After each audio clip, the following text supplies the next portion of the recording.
Bon, salut à tous, on est à Montréal. Je suis ici à peu près un mois et ce qu'on va essayer de faire pendant les 3 prochains mois, on va essayer de faire des petites vidéos chaque semaine par rapport à ce que je fais ici, ce que j'aime faire et partager ensemble un peu mes passions. Du coup on est début mai, c'est encore super froid, bien plus froid qu'en France. Je trouve qu'il y a une super culture graphique. Du coup c'est quelque chose qui m'excite et qui me fait un peu surpasser le fait qu'il fasse moche. On va sur une petite session sérigraphique. En fait, j'ai essayé de créer une pseudo-marque depuis que je suis arrivé là qui s'appelle Quebeçais. En gros, ça veut dire québécois en chinois. L'idée, c'est de trouver des collabs avec des artistes qui s'occupent de la création graphique et je fais la sérigraphie. C'est assez cool.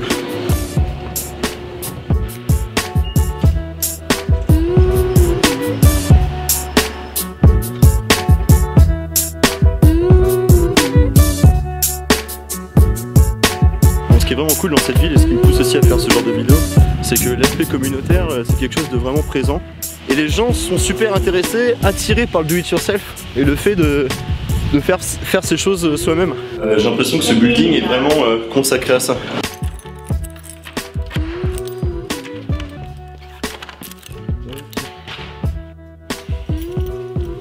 Bon, bienvenue au gymnase. Le gymnase, c'est un atelier de sérigraphie que je loue depuis un mois à peu près. Là, j'ai pris une location de 3 mois. Ça me permet d'avoir les clés, comme ça je peux venir 24/24, 7 jours sur 7. Là, en l'occurrence, il pleut, comme je l'ai dit tout à l'heure, donc c'est assez cool. J'ai l'impression d'optimiser mon temps, etc. C'est pour ça aussi que je fais le vlog. Si je peux appeler ça un vlog, c'est j'essaye de partager au maximum avec vous ce que je fais ici, aussi pour que j'ai une trace, vu que je reste une période qui est assez courte. Donc ce qu'on peut faire déjà, c'est un petit tour de l'atelier. En gros, l'atelier est super bien équipé. On a 2 carousels. Les carousels, c'est ce qui va nous permettre de faire du print sur textile. Les écrans, en fait, c'est des genres de pochoirs. C'est ce qui va nous permettre d'imprimer en plusieurs couleurs, de sérigraphier en plusieurs couleurs. Là, on a 4 bras, donc tout en étant autonome, on peut sérigraphier 4 couleurs sur un t-shirt. Donc le visuel qu'on va faire ce soir, ça va être un visuel 2 couleurs. On va faire une vingtaine de t-shirts. Je vais essayer de vous expliquer un peu le process de sérigraphie, du moins résumer un peu les différentes étapes. Et j'ai pas envie de faire une vidéo de 40 minutes, même si là je suis bien parti pour. Le plus important dans la sérigraphie, c'est réussir à mettre son visuel sur un écran et que cet écran devienne pochoir. Pochoir, ça veut dire qu'il va laisser passer l'encre en fonction de la forme du visuel. Par exemple, notre visuel, à la base, ça va être ça. Du coup, quand il va être sur écran, juste les zones noires qui sont là vont pouvoir laisser passer l'encre. Ça va faire un système de pochoir. C'est l'étape qu'on va voir, on appelle ça l'insolation. Du coup là, c'est le visuel qu'a fait Jules. Il est là. Il l'a décomposé en 2 couleurs. On va utiliser 2 écrans, un écran pour le rouge et un écran pour le bleu. Et il va falloir être super bon niveau calage parce que sinon on va avoir des petites zones blanches entre les 2 couleurs. Et ce qui est chiant, c'est que souvent on s'en aperçoit à la fin quand on a fait genre 10-15 t-shirts, t'es là merde, on a une coquille ou tu vois, c'est toujours un peu chiant. Le visuel est assez stylé. Hein. Là, ce que je fais, c'est que j'applique de l'émulsion photosensible. C'est la pâte qui va réagir aux UV et va nous permettre de créer le visuel sur l'écran que je tiens dans la main gauche et l'écran va devenir pochoir.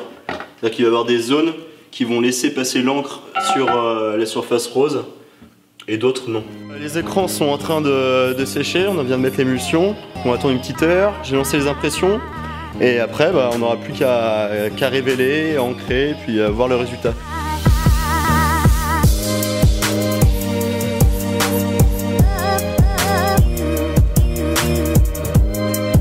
C'est toujours plus excitant de voir le visuel en tangible que sur un écran. Et en plus, c'est ce qui m'excite dans la sérigraphie.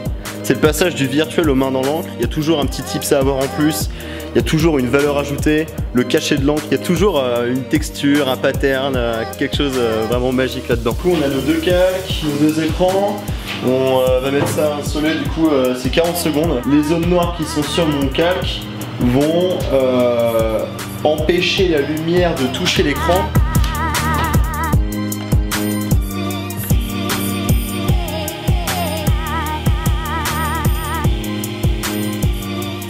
Ok, du coup on a eu notre petite installation de 40 secondes. Là on va appliquer de l'eau pour révéler le visuel.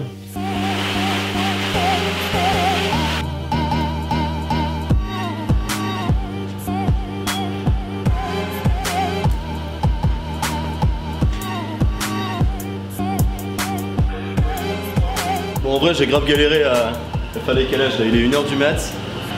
Du coup j'ai passé 2 heures à caler mes écrans.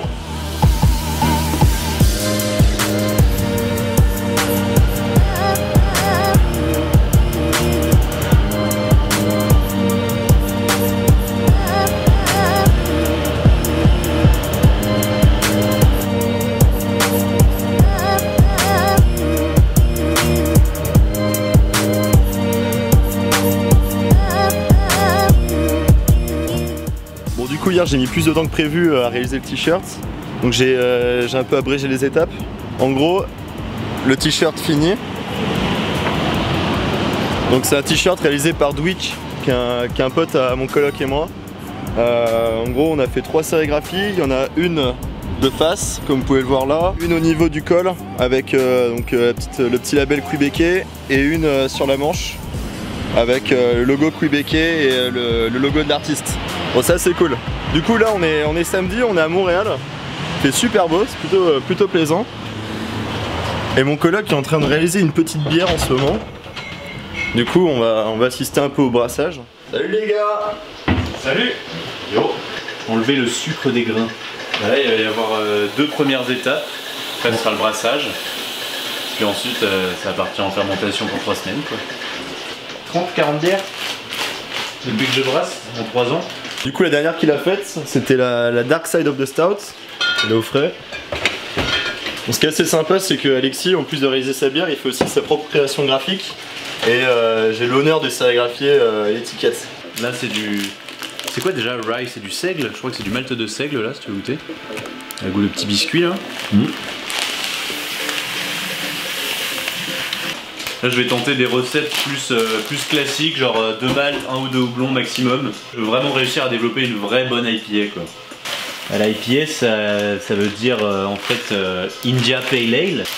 Si je dis pas de conneries, une bière anglaise qui était destinée à voyager jusqu'en Inde. C'était des bières super houblonnées pour qu'elles puissent soutenir le voyage qui durait super longtemps.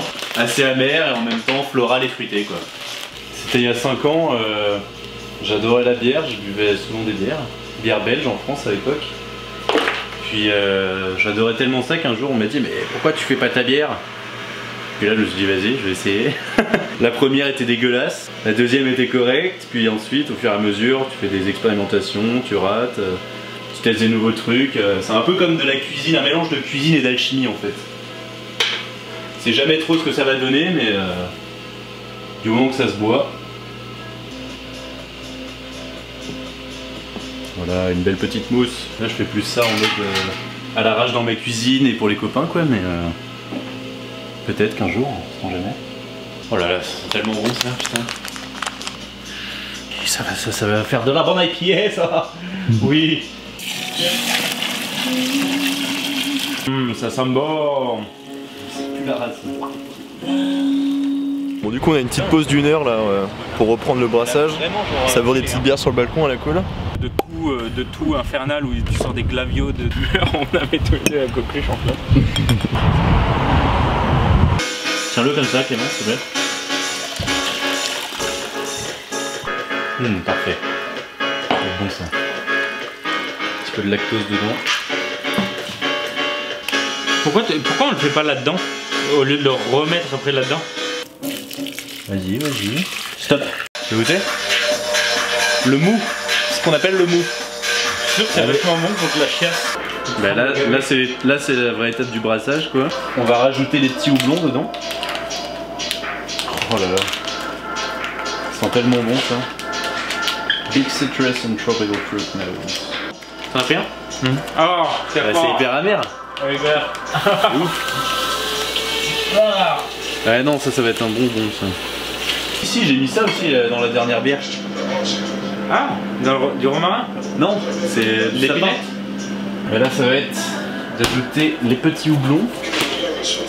Et justement tu disais qu'il était acide. Au final c'est bon aussi ça. Trop stylé ce packaging de houblon je trouve.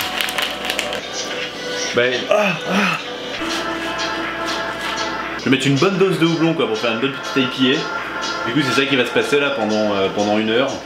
Avec l'ajout des houblons, on va attendre que ça bout. Normalement j'aurais terminé à 21 h. Ensuite on va la laisser refroidir là-dedans. Voilà, du coup Alexis vient de rajouter les houblons dans sa mixture.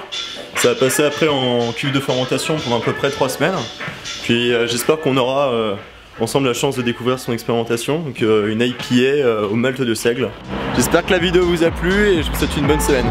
Salut!